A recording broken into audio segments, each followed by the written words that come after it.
All right, so I wanted to do a 10,000 mile 1 year update on owning the Subaru Forester Wilderness. Just some things I like and some things I don't like.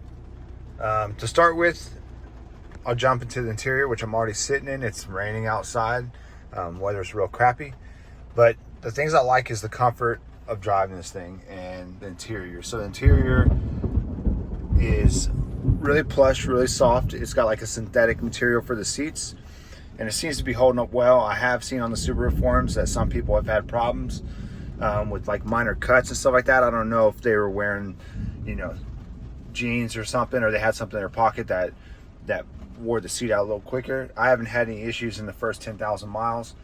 And just for reference, the car does have 11,561 miles, and I've had no issues so far. So the interior is very comfortable. It's very, very nice. Of course, it's the Wilderness, so it has the Wilderness upgrades and features, the accents, all the colors and stuff, and of course, it has the same thing as every other Subaru. It has the all-wheel drive and all the other stuff in X mode. As far as the sound system and the navigation, the infotainment center, I've had no issues with this. It's been very, very good.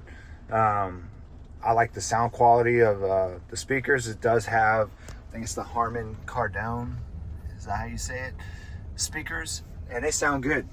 They work good. It integrates with the phone very well. I haven't had any issues. I did have to flip it to where it goes to night mode, and I did a video on that already. So if you want to know how to do that, check out that video. So I did change it to where it does go to night mode when it gets dark, just because it's so bright. And I really like when it goes to night mode. It just helps with the eyes when you're driving. As far as other features, the other part of the gauges where it shows you, it monitors all your stuff in your system up here. It's pretty convenient. It's a good spot, good location, no issues there.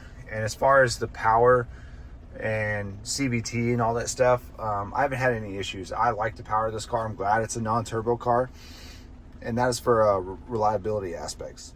So as far as power and drivetrain, I don't tow anything.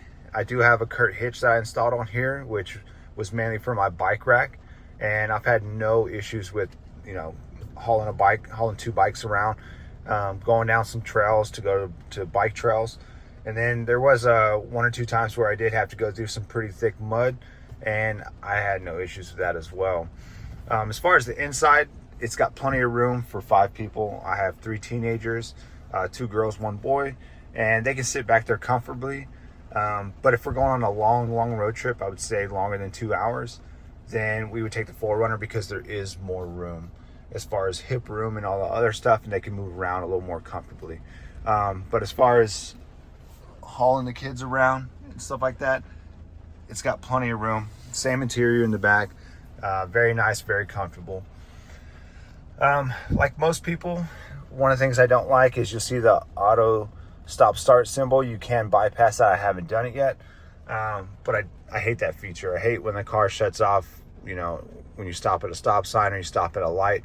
So that is the one thing I do not like about driving this thing, is having to press that button right there every single time I get in the car, just so it doesn't auto start stop. I think it's bad for the motor, and I don't like the fact that it does it, like I said, when you're stopping at a light or stop sign or anything like that. But overall, interior wise, I would say it's 10 for 10. No issues there. I did add this phone holder right here that's mounted on a ball mount, and the little mat right here. I do not recommend this mat. If you don't know why, just check out the forums. But it does leave like a film, like almost like a glue, and it does not come off. I haven't figured out a way to get it off. The mat is nice if you want to set stuff up here, but now that I have the phone holder, I really don't have a need to put my phone up there anymore.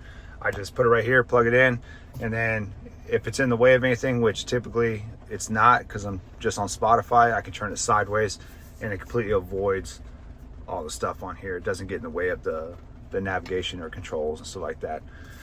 Other than that, I guess the next feature that I really like is the Starlink, which is like your your app on your phone, and that's how you start the car, stop the car, all that stuff. Set your climate control, do all that stuff. Very convenient. I like that it's in your phone. And I do like the fact that you can lock the car. If you say you go somewhere, you're like, dang, did I lock the car? You can jump on the app, you can press the button and lock it. And that's worked flawless so far. I've had no issues with the Starlink and the app. And like I said, or the infotainment in general, I've had no issues with. As far as how everything is wearing in the car, like I said, the seats have held up great. No issues there. Steering wheel, no issues there either. I do plan on finding something that looks rather OEM to cover the steering wheel, because I do not want it to get messed up. Like my truck is 20 something years old, and you can see all the wear on the steering wheel from just driving, and it happens, right? It's normal. But for this, I like for it to last a little longer, or at least 20 years like the truck. So I do want to get a cover, but I've had no issues with wear as far as stitching or just anything that's on the steering wheel looking like it's wearing prematurely. Like I said, it's only 11,000 miles on this thing, so no issues there. Moving on, I'll go to talking about service at the dealership. So the first 10,000 miles, I did take it to dealer. I'm on oil change number 3 and tire rotation number 3 as well. So I just keep it standard, and the last time I went is the last time this car would go to dealer, because I'm going to switch and start doing the oil changes myself. But I had no issues with the dealer. They did change the oil and rotate the tires, all 5, just like I asked, so there was no issues with that. And like I said, I'm on oil change number 3. I did one at 1,000 miles, just how I am. Newer car, I wanted to have the first one done at 1,000 miles. I did the second one at 5,000 miles and the third one at 10,000 miles. So three oil changes in the first 10,000 miles. And from here, I'm going to keep it consistent at 5,000 miles.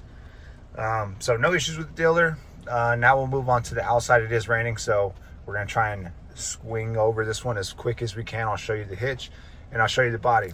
All right, so as far as the body of the Subaru, I've had no issues really with the paint. It does have a scrape on the side and very light hail damage, and I think the reason for that is that the metal is very, very thin compared to, say, the 4Runner. As far as outside mods, the only thing I've done to this thing is I've added a Kurt hitch, and that's it.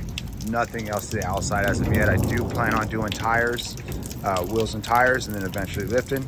But as of now, the only thing I have done to it is the Kurt hitch, which I will show you. That is the Kurt hitch. And then as far as the body, like I said, it's all factory, and I've had no issues whatsoever with the body of the car. So this is just a quick 10,000 mile update of the car, owning this car. 1 year, 10,000 miles, no issues, and I really like the car. It's not something I would buy to haul stuff around, like a trailer or anything like that, but as far as going camping, normal daily driving, off-road, the minimum that I do, there's really been no issues with this car.